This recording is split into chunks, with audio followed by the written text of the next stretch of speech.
Speaking of Love, the podcast, and I am your host, Latoya. I created this podcast in honor of my dad, who was an amazing guy. He had an infectious laugh, and his spirit was magnetic. He was the type of guy who made everybody feel like somebody special. If you were to place him in a crowded room of 100 people, my dad would be the smartest person in the entire room. He was an award-winning radio TV broadcast engineer for many years. Born and raised in the city of Detroit, he was one of the first to go to college in his family. And while attending Wayne State University, he developed a lifelong love affair with the game of basketball.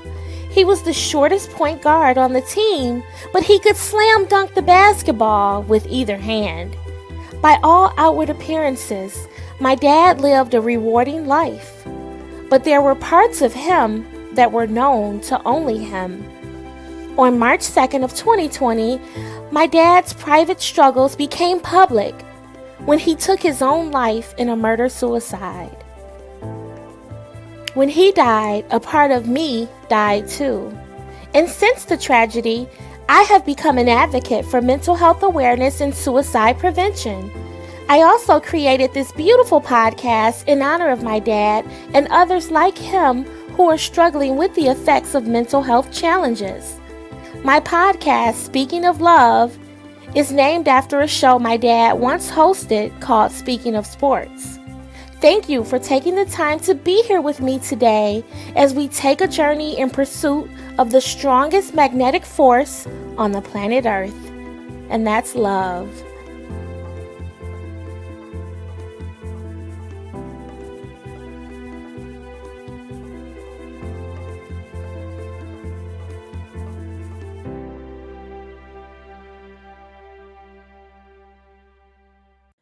You're listening to the Bond, and I have a podcast called Speaking of Love.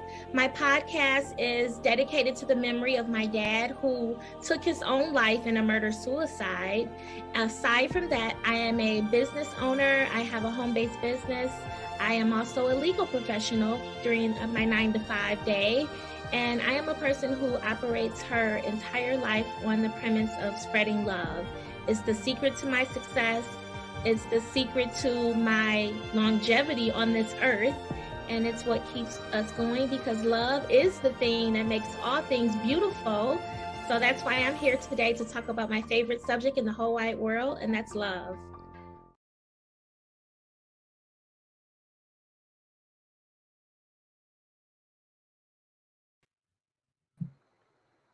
Hello, everyone, and welcome to Speaking of Love, the podcast. And I am your host, Latoya. I am here today with a young man all the way from California in the Bay Area. Welcome, Ray. How are you today? Very good, Latoya, and I'm happy to be here. Thank you for being here. I want to formally introduce you to my audience today. Ray is a spiritual marriage coach and business owner through Ray of Life Marriage and Spiritual Empowerment, teaching divine consciousness to couples in crisis points of their marriages. Ray has dealt with many adversities in his life, starting with the death of his step-grandfather on Christmas in 1993 and the divorce of his parents at the age of 5. He began a life of many challenges, including a victim of alcoholic abuse at home, social and emotional abuse at school, and following the death of his grandmother at the age of 16, he lost touch with reality when he was 17 and was put into a mental hospital. After Ray was sent home, he was diagnosed with a mild form of schizophrenia and later was diagnosed with a mood disorder and anxiety. But since then, he has been on a mission to make something of himself. He graduated from college in 2013 and has become one of the most respected substitute teachers in his hometown school district. Well loved, well liked by his peers and staff. Welcome, Ray Freitas. How are you today? I'm wonderful. How about you, Latoya? I am good. I'm so thankful for you. Number one, I want to thank you for being here. Thank you for accepting my invitation to be a part of the podcast. And we're just going to go right into talking about you and the wonderful things that you have dedicated, the causes that you have dedicated your life to being a part of. So let's start with your childhood. How was life for you growing up? Well, I think there are two parts to everybody's childhood, but for me, it was how I felt loved growing up.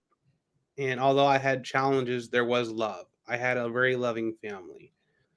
My mom, although had emotional struggles herself, was very affectionate. My grandmother was very affectionate. Both my grandmothers were very affectionate people.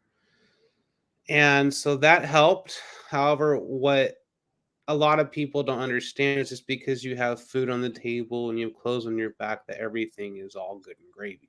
It's not always how it is in the family dynamic. Um, the divorce was really hard on me.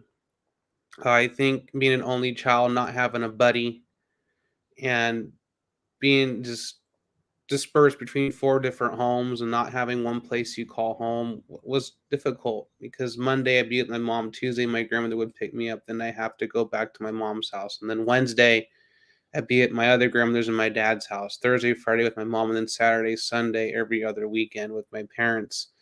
And it was very exhausting, but the school life, excelled academically.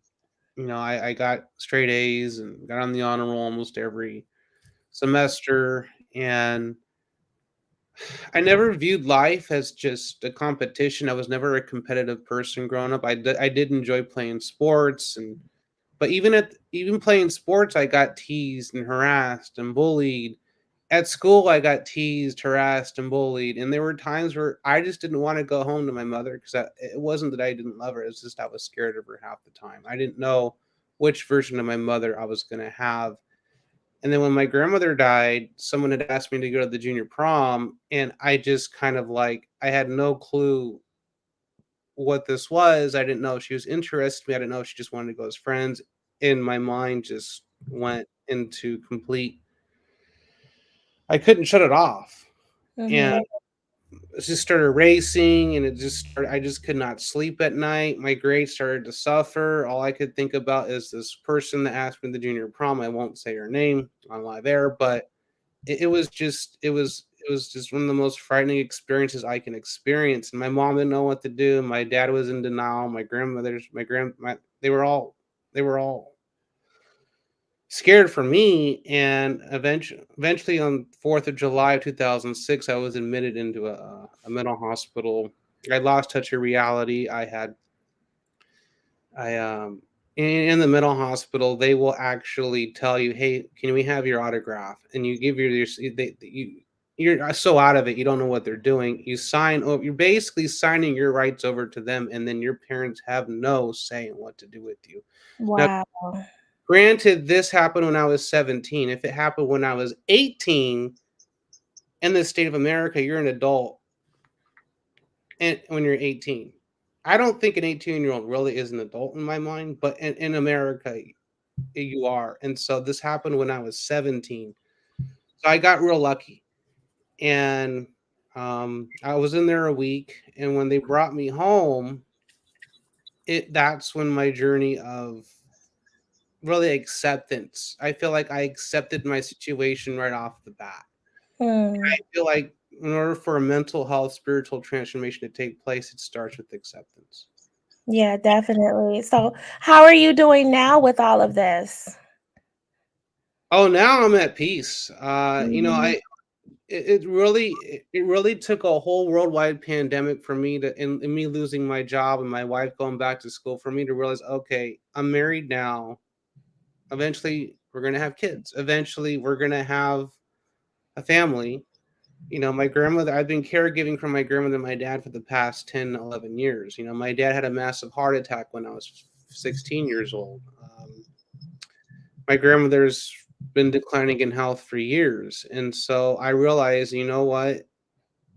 Now I understand what marriage is all about because it's not only about being the provider as the husband, but it's also about loving and coming in and taking your wife and giving her a hug and a kiss every day of your life. And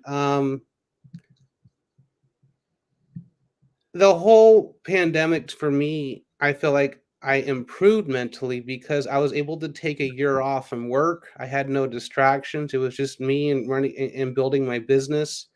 But I see my business partner got into a therapy called biomagnetic therapy. And I said, you know what? I've been in therapy since 26. I have nothing to lose. And I started kind of, well, okay, can you help with this? Can you help with that? The first two things she read in my subconscious were schizophrenia and oppression. And Mm. I released those, and they have not been in my subconscious since.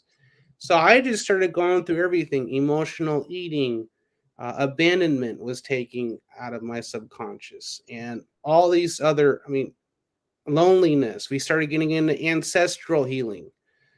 And then I had another coach who does emotional heart-based therapy, and she did a few things with my heart. And I started to realize that maybe we're getting this whole mental health thing a little bit twisted backwards. Maybe we have gone through things our whole entire life, and this is just how our body mechanisms handle it. And when I'm working Mhm. in the school district, especially at the high school level, you're starting to see kids that have ADHD and depression and anxiety. Add a cell phone to it, now we have obsession. And you know, so regardless is my understanding of mental health allows me to be a better educator, but also a better coach, because people have gone through things and you want to have that level of empathy to give back to others. And almost every child that's come to me about mental health, they will say trauma is the reason why they're experiencing this. Yes. Now, I will not. Now, I'm going to say there are some mental illnesses we can be born with, like autism and other things on that spectrum, where you have a challenge and you have to deal with this. But for the most part, I do feel trauma is what causes most people to have some of these diagnoses. And I do think diagnose is kind of a harsh term because our bodies are going to experience things differently. We come from different genetic makeups, and we come from different genetic histories and ancestors. Like I had an emotional eating emotion due to loneliness, and that was stemmed from my great grandmother, Mm-hmm. who I feel was very lonely in her marriage. Because So my great how did that impact you and cause you to become that way? the emotion gets passed down to my grandmother, to my mother, to me. Sometimes it skips, but that emotion can get passed down through sex. Hmm. So you don't do you think it was because you were connected to her physically, or do you think it's just something that you were born with? I think certain emotions we are born with, yes. Okay. Yeah, Okay. I definitely. And can see that. that's when the ancestral healing comes into play, because now you're healing that emotion that's passed down from your ancestor. Mm. So you have decided to take your adversities and you've turned them into something so great and so positive. At what point did you decide that you wanted to make a change and turn this around for the betterment of you and your life? Well, I was 26 years old. I had just met my wife. We were dating for about a year, and my mom, the biggest difficult part in the relationship, my mother and I, is when she's in a relationship, everything else is in second place. The Mm, relationship she's with is in first place in her mind. mm, So that was our struggle growing up. Is there were times when I was bored in my room, but she's with the guy. Like you kind of have to embrace both. Like I'm still your son. Like so, mhm. there's a relationship. It's the guy, the guy, the guy, the guy, and she had gotten into Was it multiple relationships or just one relationship? usually one. I mean, usually one at a time. But she Ah, was in multiple relationships in her life after the divorce of my dad. And the issue with that is when I was 26 years old, she had moved from California to Oregon, and I felt like, I'm an only child. I have mental health challenges. I'm trying to work. I just met this woman for about a year, and my grandmother's failing in health. My dad has a weak heart. and now you left me here to deal with all these adversities and challenges of family, and you're not here to help me out with this. And so Wow. when when I the only relief I was getting when the only relief I was getting was going to my grandmother's AA meetings, I knew something was wrong. I was taking my frustration, not really anger, but the conversations I was having with my wife, my girlfriend at that time, now wife, were not good. And I'm like, I got to get help. But I couldn't afford $140 an hour for a therapist. So I researched and I found an organization in Oakland by JFK Counseling where they hire therapists in training. So they need the hours. So they're not going to charge you yin and yang. They need the hours in their training. And I found therapy for $25 an hour, which Wow. which is really affordable and anyone can afford. I mean, we spend $25 on a hamburger and drinks. So Hmm. what better way to help yourself for $25 an hour? So regardless is that's when my journey of healing started. And I feel like the first part is therapy because I was like, I don't care if I talk to a clock at this point. I want to talk to someone because and it wasn't until about the sixth session where I was just going and going, getting off that the therapist brought to my attention that I grew up a very abusive childhood with neglect and yelling and emotional abuse and alcohol, Hmm. social abuse at school. And when you're a child, you're not thinking in that lines until you become an adult and you start getting married and you have to actually deal with the family dynamic. You start realizing, man, I don't know if I have the confidence to actually raise a family because my family dynamic was so challenging. And that's what makes the family dynamic extremely challenging. And that's I decided to break my generational curses. Mm, you definitely did. So I want to talk a little bit on the subject of true love. And I read this about you and it really touched me, Ray. It says, while he was working, something in his life was missing, and that was someone to love. After not finding anyone in college, he began to search for his true love, and through the power of prayer and a strenuous search online, he found the love of his life. Yeah. Meeting his true love was life changing for him, but he realized he had a lot of unresolved emotions from his past that he had to deal with. Can you Mhm. talk to us a little bit about that, Ray? That was so fascinating. Sure.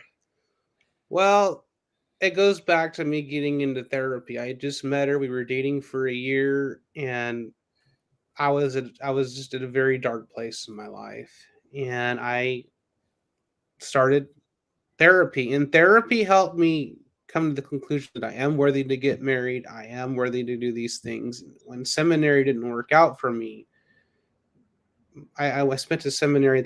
I spent a semester at Pacific School of Religion, and I just my grandmother went to the emergency room 4 times. My dad suffered a cardiac arrest during finals, so I said maybe this is just not the time to go back to school. I ended at the time at Pacific School of Religion for about a semester, and my wife gets evicted from her house, and I'm like, well, we're engaged at this point.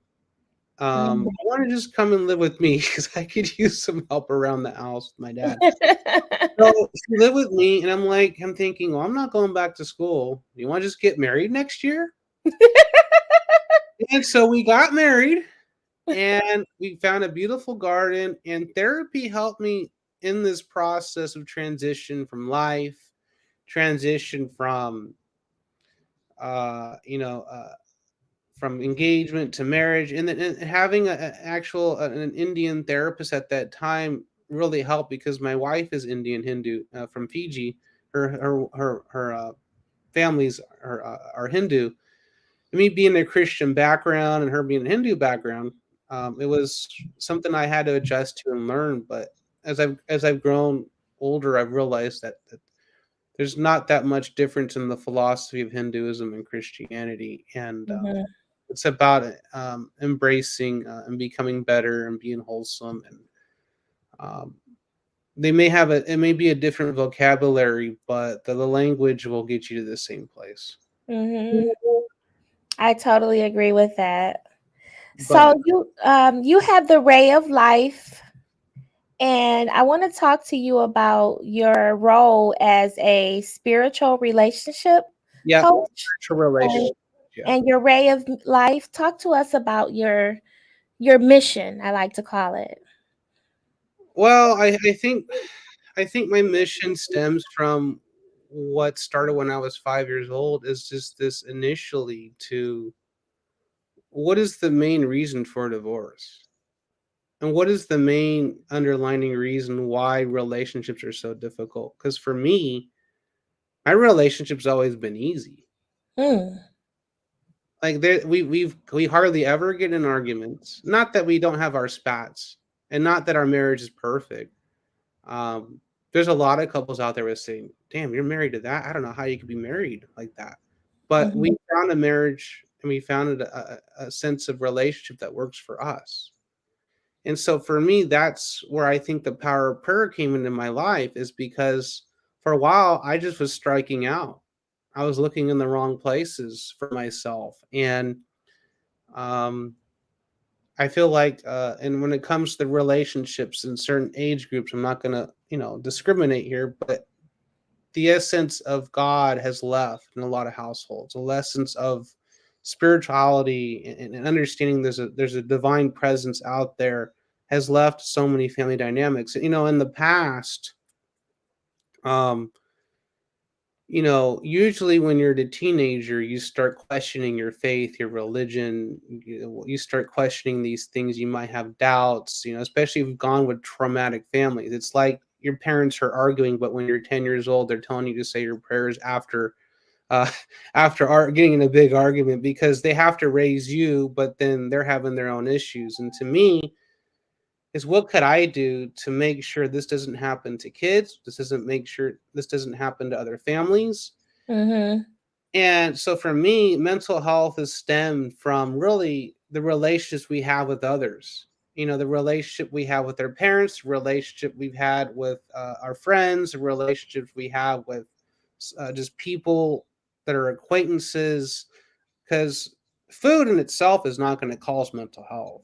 Uh, right. so even financial stress. Why do people have financial stress? It's because someone is not giving them enough money to live, and that's stems Mhm. people. So people, I do feel, cause others to have mental health challenges due to trauma. People cause trauma. That's just how it is. So, as a relationship coach, what is the biggest breakdown that you see in marriages when people come to you for services? You know, I've helped a lot of people with a lot of different things. This is the first year of me promoting my marriage and relationship coaching, but from what I understand and what I've done the market research on and the people that I have helped in marriage, it's a wide range of things between work-life balance, communication, and not having a shared plan or purpose together, because Mm, both persons have their own desires and goals in life. But like, so you might have someone that's a lawyer and someone who is a chiropractor, both completely different practices, but what they have in common is they're both running on a business platform. So, what is it that you can do together to aspire to be together between those two career professions? Well, one, it's like I started my coaching business, but then my wife started an online clothing boutique. I'm thinking, you know what? I can help her with that because it's business related. It's completely different than my marriage coaching or relationship coaching business because I also handle long term relationships as well. Regardless, is whether it's a shared purpose professionally or a shared purpose personally. Maybe you both love to travel. That's something you both love to do. Focus on that. We focus on the things that our partners don't do when we should be focusing on the things they do for us. mm. And I think too, the core values have to match too. You can't have two people together. One doesn't believe in certain religions, or if you're Christian and that person is Hebrew, there's always going to be a conflict of interest there. So you have to have the same core values. I think the core values for me was more family. It didn't matter what someone believed spiritually, it was, do you have family values, and do you Mhm. have the loyalness of sticking through things when things get challenging? See, my wife is Hindu. I was raised Christian, but I was always more attracted to Eastern spirituality than the Western type fundamentalist type thing. So I already had an understanding of Hinduism when I actually went into her family. So to me, it's about understanding, because now we're seeing a lot of intercultural relationships and a lot of intercultural marriages. We're seeing a lot of people getting into relationships because they have such a burning desire to be loved that they're willing to settle for someone outside of their culture. And I'm like, if you're going to Mhm. do this, there has to be a level of understanding that they have cultural programming, they have different programming than you. Can you make the relationship work? Yes, but there's going to have to be a lot of compromise. So, what do you love most about the work that you do for couples?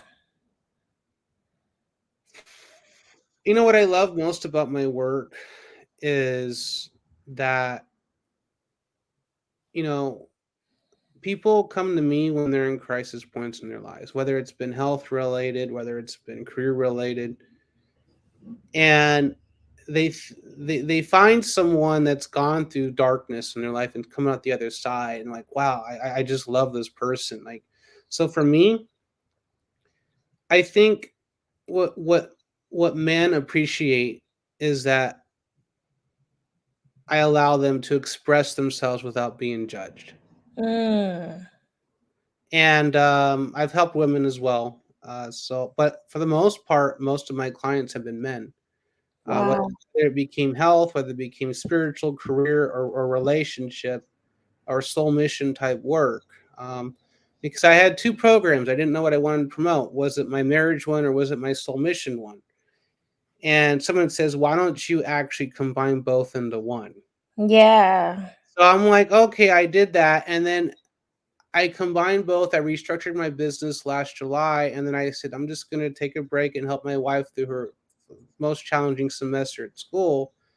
And then in January, when she went back to work, that's when I started promoting my program for couples, combining their marriage, relationship, but helping them understand their life path, their astrological signs, helping them understand really just so many things that we can bring to our lives by just having a relationship straight to the divine.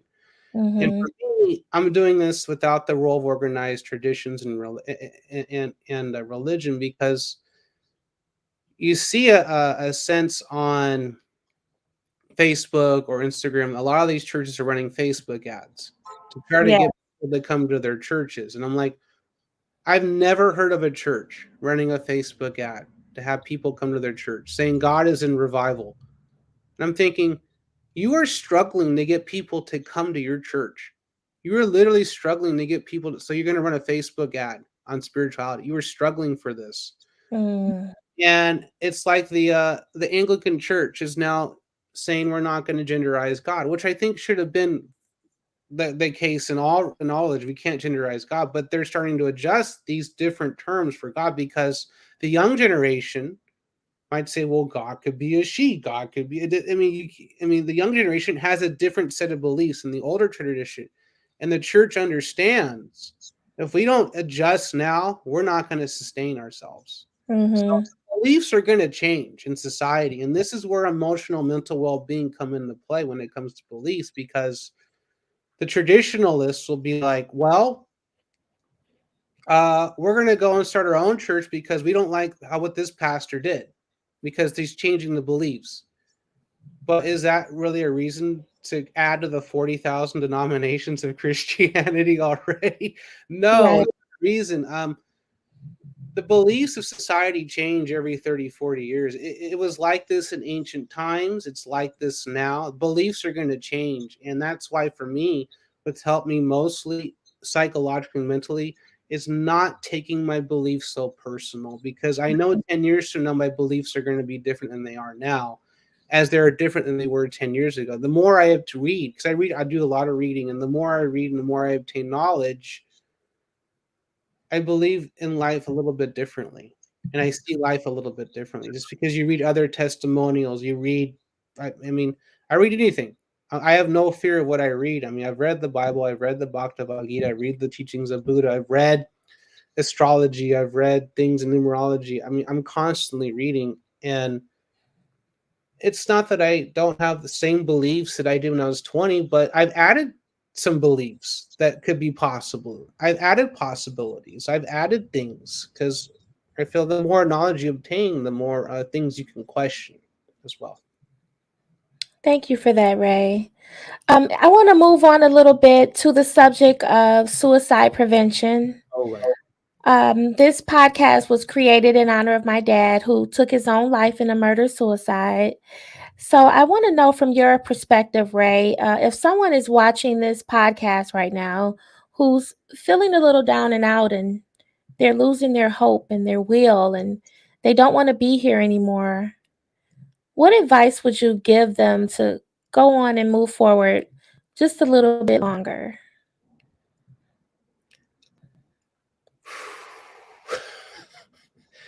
Oh man, as a coach, we generally don't work with suicide because we can only work with so many different people. But Yeah.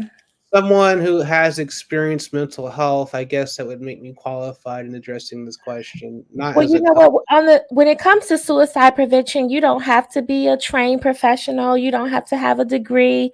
Any person can help save Yeah, the I, life of someone. I So, well, if someone's listening to this podcast and they are struggling and they feel there's no hope, the first step is just talking to someone about it. Just talk to mhm, someone about it because uh like an old counselor once told me, which told other people, that suicide is a permanent solution to a temporary situation. mhm, And he's a very smart guy, and he was a counselor because there are students who become suicidal. mhm. And so um just find someone. It could be anyone you trust at first to talk about how you're feeling, and then after that find a professional, because most of us have a hard time trusting other people. Wow.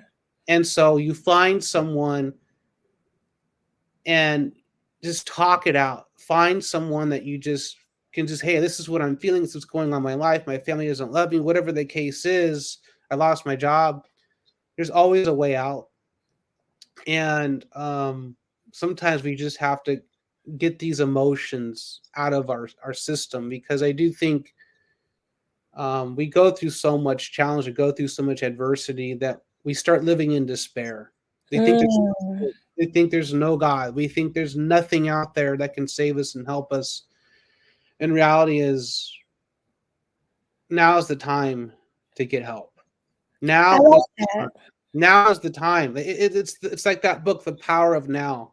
Mhm. There's no better time now in the mental health industry to get help, because mental health services are expanding. More people are getting into the industry because they see the expand. Now, there's a difference between therapy and coaching, and I'm going to explain the difference right now in this episode for people. Therapy is about releasing these emotions. You're just literally talking them out. You're finding someone to talk to. You're venting. You're venting. And over the course of 2, 3, 4 years, you'll feel better. When you become in an advanced stage, that's when you get into personal development and spiritual development, and then get into energy healing, because there's going to be people that come to me that I know need a therapist and not a coach. There's different people at different stages in their healing journey. But when it comes to mental health, spiritual transformation, it starts with talking to someone. God's sakes, talk to someone. Yes, and I like what you said about not being able to trust. The reason that people don't open up is because they don't have that trust. And I think it goes back to the earlier comments that you made about trauma. Mm-hmm. People experience trauma, then that takes away your ability to trust because of the trauma that you have endured. So if anyone is watching right now and they need help and they want someone to help them get to the other side, just dial 988. That's the suicide lifeline number. And there are trained professionals there, and they're there to help you. They're not going to judge you, they're not going to try to fix your problem. But what they are going to do is they're going to help you get into a better mental space. So please take this number 988 and call for help. Awesome. Now, Ray, we're going to go into talking more about your Ray of Life Me. I Mhm. have your website here listed. Can you talk to the audience and let them know what services you provide and how they can reach out to you? Absolutely. You can reach out to me on Instagram at Ray of Life Me or my Facebook page at Ray of Life Me Facebook. You can reach out to me on my website. You can send me a message. If you're in a crisis point of your relationship or marriage, it does not matter if you're married or in a long term relationship, but you've been with this person for 5, 6, 7, 8, 9, 10 years and you're afraid of losing them because coaching is about your future. When we are in relationships and marriages and we're in a crisis point, are we worried about our past? No, we're worried about our future right now. And we Mm-hmm. want to do everything we possibly can to get this right. So coaching, it's very action based. It's going to take you and your partner where you want to go. It's going to take you where you want to go. Look at me as like a tour guide. What is the and but here's the thing. I'm also a very good problem solver. So if you have one major problem, I'm going to help you and your partner to compromise on this problem. Because there's three things I can help you and your partner with. If it's work-life balance that's causing your marriage friction, let's go with it. If it's communication, let's go with it. If it's losing your purpose to be in the other, let's go for it. And we all do that by having a relationship with the divine presence and the divine creator. And I Wow. can help you do that.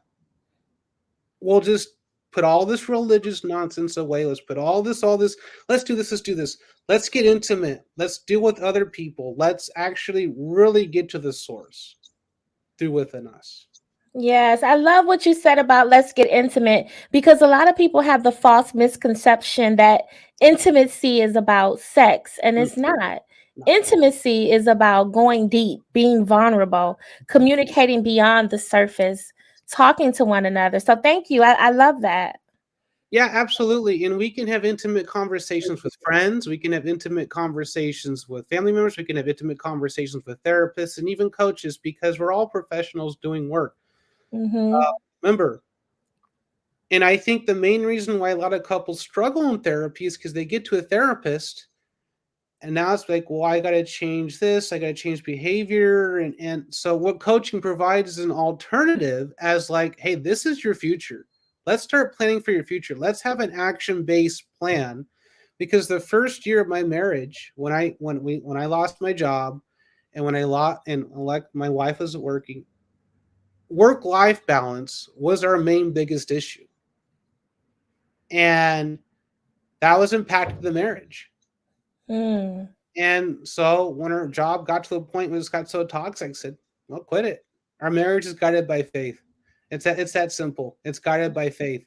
And um, that led to a lot of healing for me because I had to work every day in a high stimuli environment, which where you would know for people with mental health issues, high stimuli is not a good thing. Mm-hmm. So I work a high stimuli job because I like kids. I love kids. Aw. And So that's I another reason I wanted you to be here. I truly admire people who educate children and work in the educational setting. So thank you for what you do because you are responsible for our future. Absolutely. I will say that I've had a great career as a substitute teacher. It is slowly coming to an end because I know the need to that, that my coaching business is going to take off. My speaking business is going to take off. I'm looking to get into real estate. And I may not have the time to actually put into the school district as I once did. You know, I am getting into writing. My first book is being edited right now, so Aw. I have no clue where my life is going, but I do know I may not have the time to put in at the school district like I used to. Well, But you'll just be educating on a different platform. I worked in education for nearly 2 decades.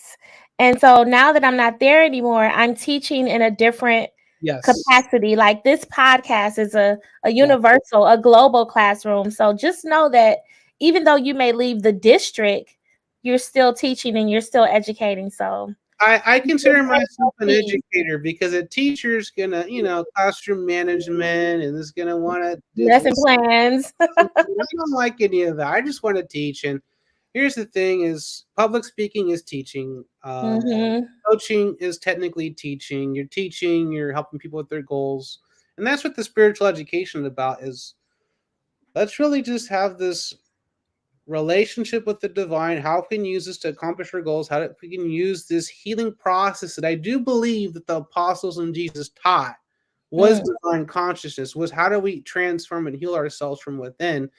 But for some reason, the concept of God has been an exterior being that's going to come here and come out of the clouds and save us all of a sudden, when it's really us that have to save ourselves. That's right. Exactly. Thank you for that, Ray. So I do have a few more questions for you before I let you go. As you know, this podcast was created in honor of my dad. He took his own life in a murder suicide. But prior to that, my father was a very respected and smart and educated man, and he once hosted a radio show called Speaking of Sports. So when he passed away, I wanted to do something to honor him, and I created this platform. I know nothing about sports, but I know all about love. So the title of this podcast is Speaking of Love, and the $1,000,000 question that I ask all of my guests who sit before me, Ray, how do you define love? Oh man, you're asking a spiritual leader that. Man, love should be easy. It should not be complicated. In relationships, it should be easy, but it only becomes easy when we start loving ourselves. I love that. When you love yourself, you can embrace and receive somebody else's love. Mhm. But I'm going to end it with here. The reason why we're not happy is because we love things and we use people when we should love people and use things. Oh, I like that. I love that. Thank you so much. I have a couple of people here who are watching us online. We have my brother John. He's all the way in Fort Hood, Texas. And he just says, keep doing your thing, sis. I love you. And I love him too. I have another person here who has, her name is Sarah Adams. Do you know Sarah? I do not. Well, I know her now. She just sent a message. I don't know her personally, but let's see. Oh wow, Um, you end up using these. It says, so my narc used to use my trauma against me to manipulate me and control me. I used to end up using these sentences because I literally, all we did was fight, and it was so frustrating. For example, whenever we would argue, if I would go, if Which I it did. didn't go his way, he threatened to leave me. Initially, it worked, and he'd start packing his bags, sending me into a tailspin. Hello, abandonment issues. Yeah. Eventually, Wow. you think Thank you, this is Sarah. wow. That's amazing. It just goes to show you, like, relationships are just so challenging because if you're an empathetic person and you're spiritual, you're going to attract someone who needs healing, and you're going to attract someone who may not be very empathetic because the narcissist bleeds on the empath 100%. Mhm. The narcissist definitely has gone through as much trauma as you, but he's used his trauma for any kind of gain, either monetary, could be political nowadays, or could be any kind of just everything he does is represents what's best for him and not anybody else. Exactly. So Exactly. yeah, relationships are tricky, but if we love ourselves, if we know what we deserve, and we know we can set those boundaries, and we can see red flags, don't even get into it. Don't even give a narcissist the light of day. Yeah, run in the other direction. Yeah, and that's what makes love a tricky thing, is like we have such a burning desire to be loved by someone else. And it's Mhm. very healing with the right person. It can be very healing with the right person. But if it's with the wrong person, and it It can just turn your whole life upside right, down. right down. And Yeah. that's Trust one of me, the I've been reasons. there. That's one of the reasons why I didn't pursue relationships in college. I didn't pursue it in high school. Well, not to a point, because I knew someone who struggled with mental health. If I got in with the wrong person, it would put me in a downward spiral. So I used my faith and I utilized my faith to find the right person. Well, thank you for that, Ray. Thank you so much for being here. Thank you for being my 122nd guest here on Speaking of Love, the podcast. I have one last question for you before I let you go. When the pages of your life are reviewed and your mission here on the planet Earth is complete, what do you most want to be remembered for, Ray?